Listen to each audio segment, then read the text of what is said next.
Her hair grew faster than anyone had ever seen. By the time she was 19, it touched the ground. A month later, it was dragging behind her like a heavy rope. Dimma lived in a small town in eastern Nigeria where people noticed everything. At first, her hair was a source of pride. Women asked what oil she used, men joked about marrying her for it, and children tugged at the thick strands in awe. But it did not stop. Every week she cut it, and every week it grew back twice as long. Soon she could not hide it. Her mother started burning the cut hair because neighbors said that someone could use it for witchcraft. The rumors turned into suspicion. People avoided her in the streets when Dimma walked past. Boys shouted after her, calling her a spirit. Her father told her to keep inside, but inside the house the hair still spread. It coiled through the rooms, tangled around chairs, clogged the bathroom, and filled bags that no one knew where to throw. The weight of it began to hurt her back. She tied it in knots, wrapped it with cloth, even tried burning the roots with hot combs, but the hair refused to stop. She could no longer sleep well. Strands pulled at her scalp when she turned her head. Doctors in the nearest city shaved it off completely, leaving her scalp raw and sore. She came home relieved, but by the next week, the hair was back, thicker and faster than before. The doctors said they had never seen anything like it. By then, her parents had started fighting about what to do with her. Some relatives said she should see a pastor, others a traditional healer, others a specialist abroad. But no one wanted to pay.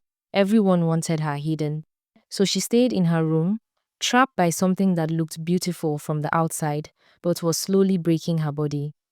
The sound of scissors, razors, and combs filled her days. Still, no matter what she cut, burned, or threw away, by morning her head carried more. Her hair would not stop growing, and no one around her could stop treating it like a curse. Dimma was lying on her bed, lost in thoughts with her throbbing headache when she heard a knock on her door. Her mother pushed the door open and told her there were people waiting for her outside.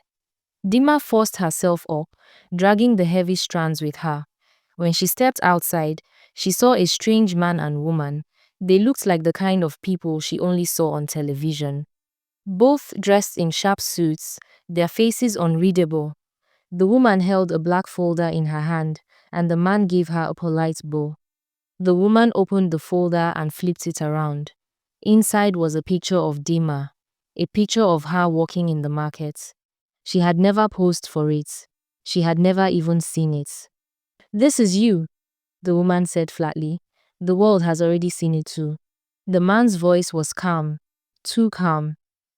He explained that their company specialized in human hair products, and hers was unlike anything they had ever encountered. They wanted to employ her. They would pay her, house her, even send money to her family.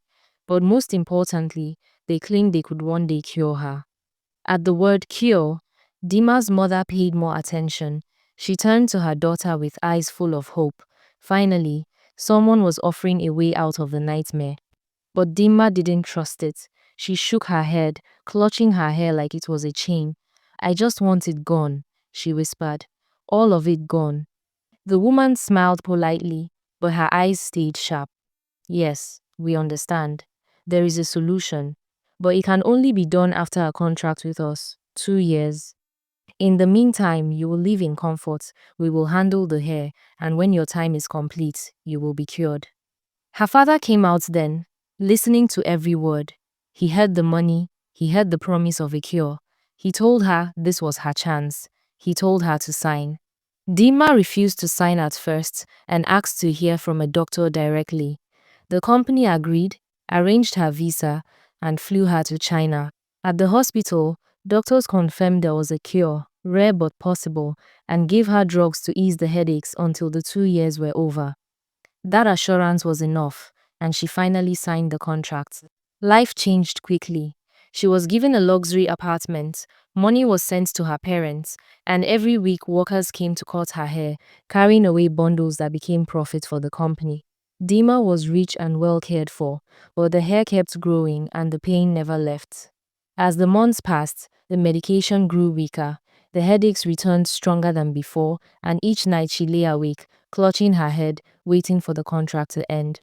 The cure was close, Yet doubt was beginning to creep in. 2 years later, Dimma walked into the director's office expecting freedom. She told herself she had survived the worst. The cure was finally here. But when she demanded it, the director leaned back in his chair and looked at her as if he had never heard of such a promise. The director told Dimma the cure existed but would not be given yet. He even showed it to her. He claimed he needed her at least another year. The truth became clear. The company never planned to let her go. The cure would end her hair growth forever, and with it, their profits. She was not an employee, she was raw material. Her phone was taken. Instead of treatment, she was handed painkillers under a nurse's watch, never trusted to keep them herself. The pills dulled the pain for hours, never enough. Her apartment turned into a cage, guards shadowing her every move.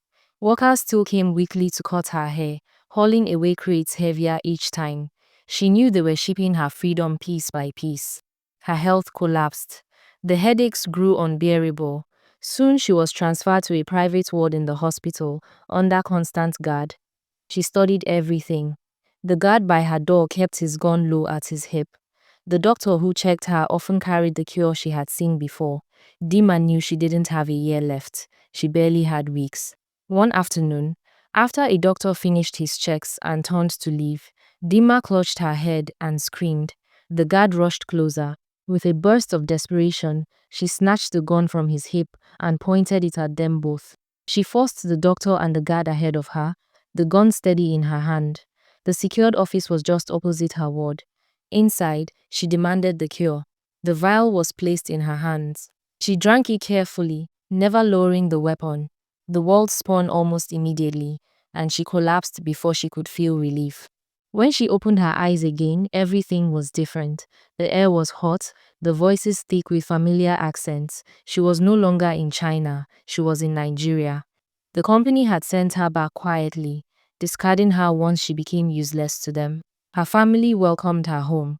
She had savings to rebuild her life. Her hair shed day by day until nothing was left. Her head was smooth, but the headaches were gone. She was bald, but she was finally free.